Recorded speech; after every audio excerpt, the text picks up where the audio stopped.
Hey guys, my name is Nate. This is my 1967 Cessna Turbo 210, and I got into aviation a couple years ago. I learned how to fly in Maui, Hawaii. I bought a Grumman Yankee that wasn't running, fixed it up, and learned how to fly in it.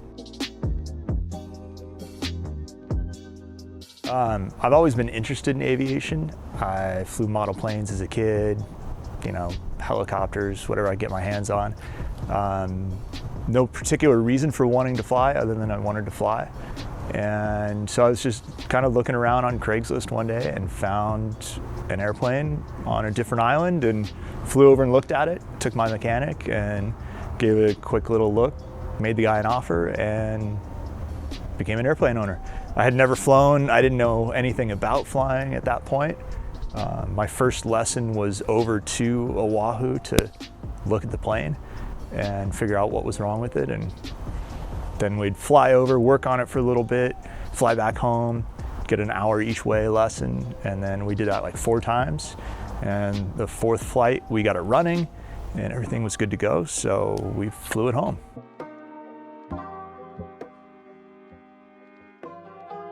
Yeah, so my plan was to buy an airplane first. I couldn't afford one that was already flying and, I didn't want to get a loan. So that first airplane I bought for $7,500 and put, maybe $1,500 into it over the course of a year as I was flying. New tires and brakes and that stuff as they came up, we'd just fix little things.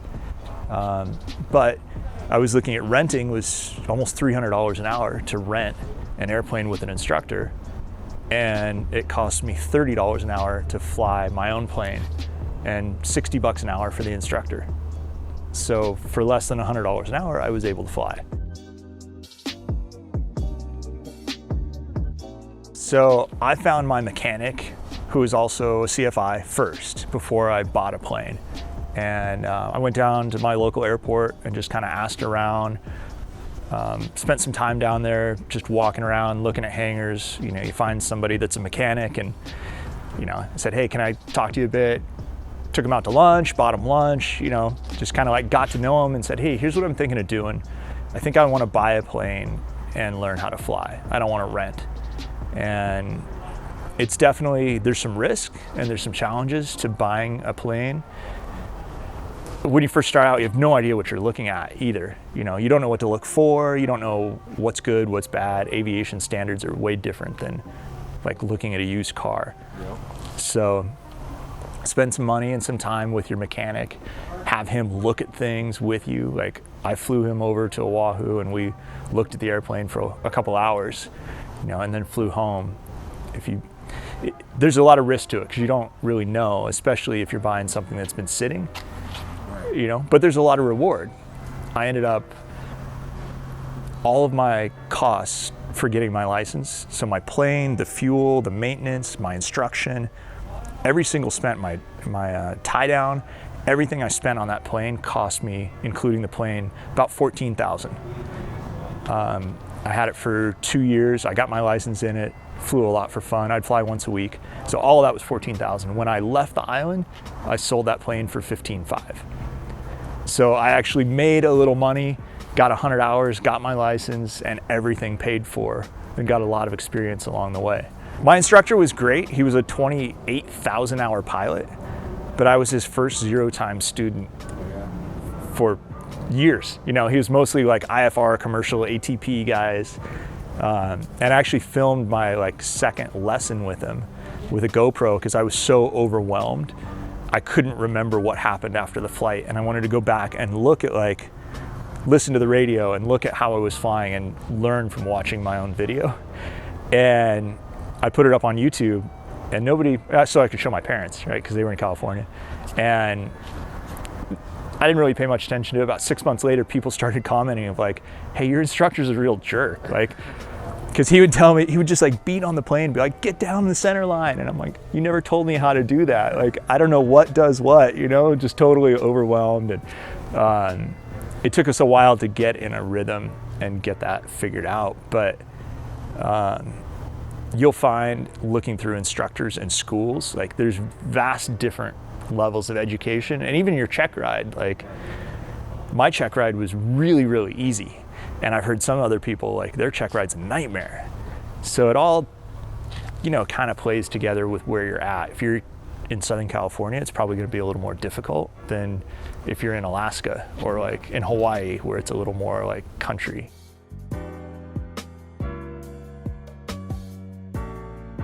So my wife was really supportive. I'd been looking for planes for 10 years. We first moved back from Hawaii to Southern California, and I had found a 140, and I'm like, this is awesome. But she wanted to buy a house. So we bought a house instead, you know, and then it was always something. And finally at this point, when we got back to Hawaii, you know, she had all the things that she wanted, that she really needed. And so I had supported her in that and put off flying for that long. When I found this plane, she was like, yeah, you know what, it's your turn, go ahead. And so she was super supportive with it. I trained really hard. I got my license in like 4 months. I was flying twice a week, if not more, and studying pretty much every night. I did my own ground school through an online like video app. So I would come home and study. And she was super supportive of that, giving me time and space to study and do that. And then when it came to flying, like, she was busy with work too, so I flew by myself a lot, or I'd take friends. And maybe once a month she'd come along and we'd go watch the sunset, or like go somewhere and have lunch or dinner and then come home or spend the night somewhere. But yeah, she was really supportive with it. But I think the key in that was she knew I had been really supportive of her in what she wanted for a long time before that. I had this Yankee. One of my friends bought a helicopter company in Maui that was a utility company. They lift stuff, air conditioners, they do all the power line inspection, all that kind of thing. And I was helping him with his marketing and website, and then he wanted to create a tour department. So I created this tour program for him to do doors off tours in R-44s of the Hawaiian Islands. And so that really like opened my eyes to what helicopters were. And I couldn't afford an R-44 or helicopter or anything like that.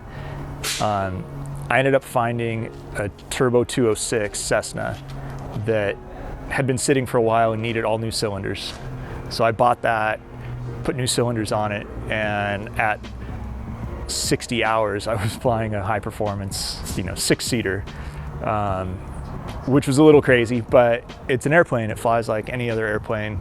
There's just some differences with the power and the weight and all that. You fly it differently. And when I moved back here, I had sold both airplanes and I really wanted to learn how to fly helicopters. So I found a single-seat turbine experimental helicopter. And I took a bunch of lessons in R-22s, because there's no way to get checked out in a single seat. You just kind of do it. So when my instructor figured I was ready in the R-22, then I just jumped in my helicopter and started it up and pulled up in my first hover and took it really slow for a long time, stayed in the pattern for a long time, and just got used to it. It's really, with the turbine, it's got so much power and it's super high performance. It's hard to get yourself into trouble, but it's also, you can get yourself in a really bad situation really quick. Not like a 22 where you're gonna run out of power early. Like you can, so I'm just really conservative, take my time with it, and it's the ultimate low and slow aircraft.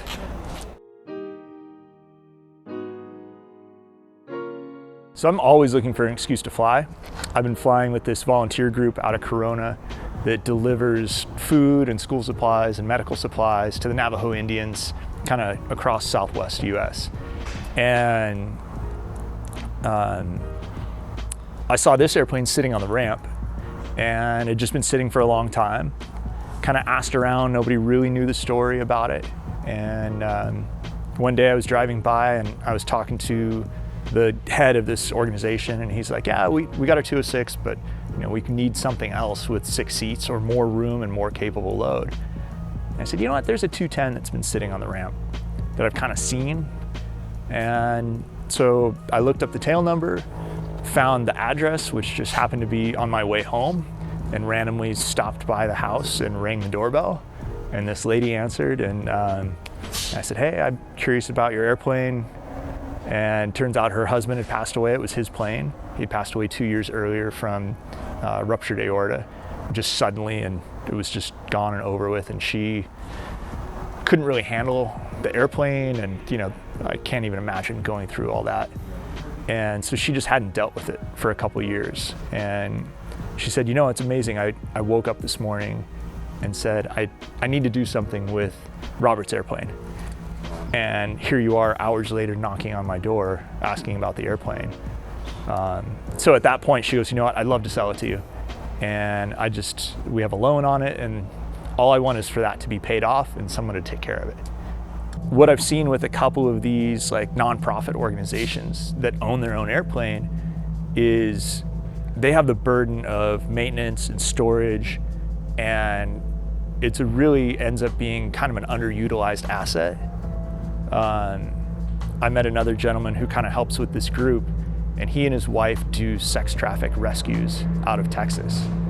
And so they'll fly girls and an officer and a counselor across the US to a safe house. I found that a lot of these like volunteer organizations, that nonprofits, can't really afford to own an aircraft, or if they do, it's super underutilized. So I kind of figured if I could buy something that's useful and just make it available to these nonprofits, whether I fly it or not, I don't really care, that I could do something good with it, with aviation. And it all worked out. I mean, this plane cleaned up and fixed up is probably a $150,000 plane. And Catherine that sold it to me, she only wanted $35,000 for it.